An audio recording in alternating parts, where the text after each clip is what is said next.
CM ने बरहेट में किया सरकार आपके द्वार के तीसरे चरण का शुभारंभ। आरक्षण बिल पर कुंडली मारे बैठा है राजभवन, हेमंत सोरेन ने कहा। मुख्यमंत्री हेमंत सोरेन ने कहा कि उनकी सरकार ने पिछड़े वर्ग को 27% आरक्षण देने व गरीबों का आरक्षण बढ़ाने के लिए विधानसभा से बिल पास कर कानून बनाने के लिए कदम बढ़ाया, लेकिन राजभवन इस पर कुंडली मारकर बैठ गया है। आदिवासियों को अलग धर्म कोड देने के लिए सदन से पारित प्रस्ताव पर भी विरोधी कुंडली मारकर बैठ गए हैं। मुख्यमंत्री शुक्रवार को बरहेट के गोपालडी में आपकी योजना आपकी सरकार आपके द्वार अभियान के तीसरे चरण का शुभारंभ करने के बाद सभा को संबोधित कर रहे थे। इस मौके पर सीएम ने 212 करोड़ से अधिक की विकास कल्याणकारी योजनाओं का शिलान्यास और उद्घाटन भी किया। उन्होंने कहा कि आजकल कई राज्यों में राज्यपाल राजनेताओं की तरह व्यवहार कर रहे हैं, केंद्र सरकार के प्रचार प्रसार में लगे हुए हैं। दूसरी ओर उनकी सरकार दलित, पिछड़ों, अल्पसंख्यक सभी वर्गों के लिए आरक्षण का प्रावधान कर रही है, लेकिन विरोधी दल के नेता किसी न किसी तरह अड़ंगा लगाने में लगे हैं। इन्हें देश की सत्ता की कुर्सी से भी धकेलकर गिराना पड़ेगा, नहीं तो देश में गरीब, आदिवासी, मूलवासी के लिए जगह नहीं बचेगी। सीएम ने कहा कि केंद्र सरकार राज्य, धर्म और लोगों के लिए अलग अलग कानून बना रही है।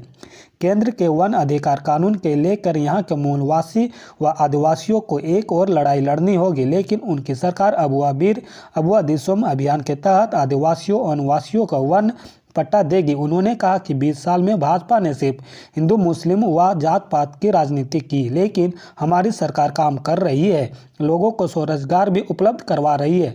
उन्होंने शेरशाहवादी मुसलमानों को जाति प्रमाण पत्र देने की घोषणा की।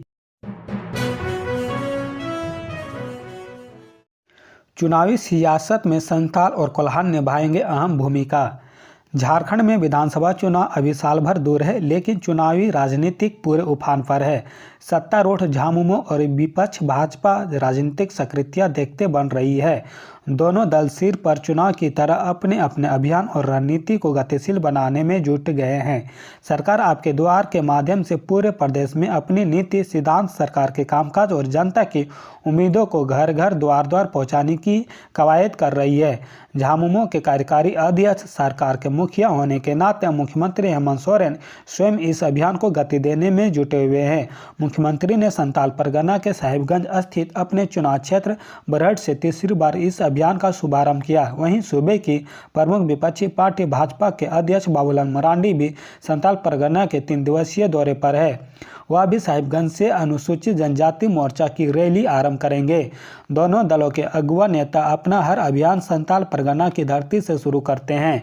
मुख्यमंत्री हेमंत सोरेन ने बरहेट से आपकी सरकार आपके द्वार शुरू किया है। वहीं बाबूलाल मरांडी साहिबगंज के भोगनाडीह से मोटरसाइकिल जुलूस निकालेंगे। एक बार ऐसा सहयोग लंबे अरसे के बाद फिर बना है, जब झामुमो के कार्यकारी अध्यक्ष और भाजपा के प्रदेश अध्यक्ष दोनों संथाली हैं।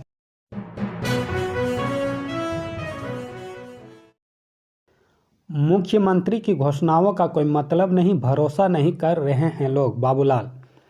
भाजपा के प्रदेश अध्यक्ष बाबूलाल मरांडी ने कहा कि मुख्यमंत्री हेमंत सोरेन के लोक लुभावन घोषणाओं पर अब कोई भरोसा नहीं करता है। इनकी घोषणाओं का कोई मतलब नहीं है। जनता उन्हें पिछले 4 वर्षों में पूरी तरह से समझ चुकी है। श्री मरांडी संथाल परगना प्रवास के क्रम में शुक्रवार को पाकुड़ में थे। उन्होंने कहा कि हेमंत सोरेन ने केवल चुनाव में ही झूठा वादा नहीं किया, बल्कि अपनी शपथ के बाद पहले बजट सत्र में दिए गए भाषण से उन्होंने राज्य की जनता और बेरोजगार युवाओं को दिग्भ्रमित किया है, धोखा दिया है। मुख्यमंत्री ने सदन में युवाओं को नौकरी नहीं तो बेरोजगारी भत्ता देने की बात कही, जो रिकॉर्ड में दर्ज है, लेकिन आज तक एक बेरोजगार को भी बेरोजगारी भत्ता नहीं मिला। हेमंत सोरेन आज जिन पदों पर नौकरी देने की बात कर रहे हैं वह पिछली रघुवर सरकार की देन है। हेमंत सरकार ने तो एक भी वैकेंसी नहीं निकाली। श्री मरांडी ने कहा कि जो नौकरी दी जा रही है उसके खिलाफ बेरोजगार युवाओं को सुप्रीम कोर्ट तक का चक्कर लगाने के लिए हेमंत सरकार ने बाध्य कर दिया।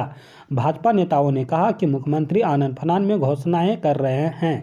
उन्हें पता है कि उनके खिलाफ ईडी की कार्रवाई चल रही है। 5-5 समन उन्हें मिल चुका है। घुसपैठियों पर बोलते हुए श्री मरांडी ने कहा कि कोई भी देश अवैध घुसपैठियों को बर्दाश्त नहीं करता। हेमंत सरकार तुष्टीकरण का वोट बैंक की राजनीति करती है, इसलिए ऐसे लोगों को बढ़ावा दे रही है।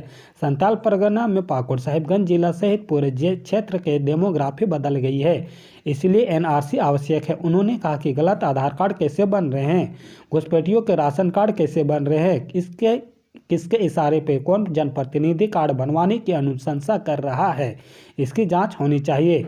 श्री मरांडी ने कहा कि भाजपा सरकार बनते ही इसकी विस्तृत जांच कराकर दोषियों की दंडित करने की कार्रवाई की जाएगी।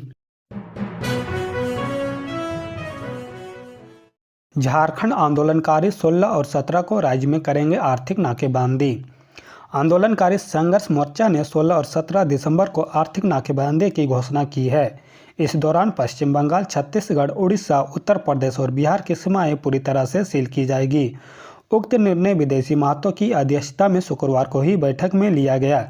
संचालन पुष्कर महतो ने किया। बताया गया कि स्थापना दिवस पर झारखंड आंदोलनकारियों की उपेक्षा के विरोध में समता जजमेंट के आधार पर 26% रॉयल्टी एक बेहतर समृद्धिशाली झारखंड राज्य बनाने मारंग गोम के जयपाल सिंह मुंडा की जयंती 3 जनवरी को झारखंड आंदोलनकारी दिवस मनाए जाने और रोजी रोजगार नियोजन में झारखंड आंदोलनकारी को अधिकार देने समेत अन्य मांगों को लेकर यह आर्थिक नाकेबंदी बुलाई गई है।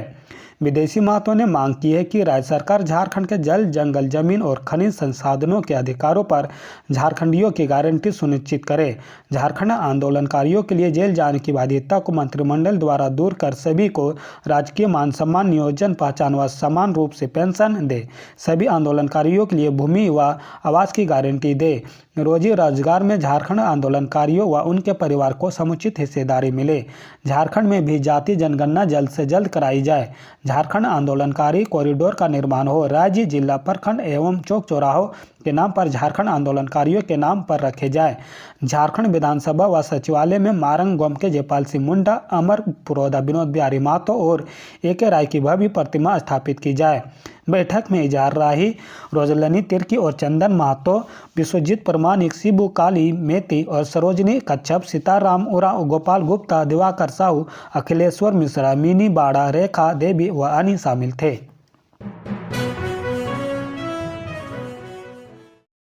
रेलवे की मनमानी, ब्लॉक लेने का समय तय नहीं, 2 महीने में 30 ट्रेनें रद्द। एक ट्रेन रद्द हो जाने से इलाज व जरूरी काम से जाने वाले यात्री परेशान। रेलवे ट्रैकों पर मेंटेनेंस व इंटरलॉकिंग की कार्य की वजह से रेलवे एकाएक ट्रेनों को रद्द कर देती है। सितंबर और अक्टूबर इन 2 माह में अब तक 30 से ज़्यादा ट्रेनों को रद्द किया जा चुका है। वहीं 3 से 4 ट्रेनों को शॉर्ट टर्मिन के और समय में परिवर्तन किया जा चुका है। इसका सबसे ज़्यादा असर यात्रियों पर पड़ रहा, क्योंकि ट्रेन खुलने से 120 दिन पहले ही यात्री कन्फर्म टिकट लेकर यात्रा का प्लान बना लेते हैं, लेकिन इन वक्त पर यात्री को पता चलता है कि मेंटेनेंस की वजह से ट्रेनों को रद्द कर दिया गया है। ऐसे में हजारों ऐसे यात्री हैं जो इलाज के लिए बाहर जाते हैं या शादी समारोह में हिस्सा लेने के लिए प्लान बनाकर पहले से ही टिकट कर लेते हैं। रेलवे द्वारा एकाएक ट्रेन को रद्द तो कर दिया जाता है, लेकिन इसके विकल्प में यात्रियों के लिए कोई व्यवस्था नहीं की जाती। ट्रेनों के रद्द होने पर रेलवे यात्रियों को फुल रिफंड कर रही है, लेकिन इसके एवज में कोई अतिरिक्त चार्ज नहीं लेती है। ऐसे में यात्रियों का पैसा तो मिल जा रहा है, लेकिन उनकी यात्रा स्थगित हो जाती है। यात्रियों के लिए कोई विकल्प भी नहीं बचता।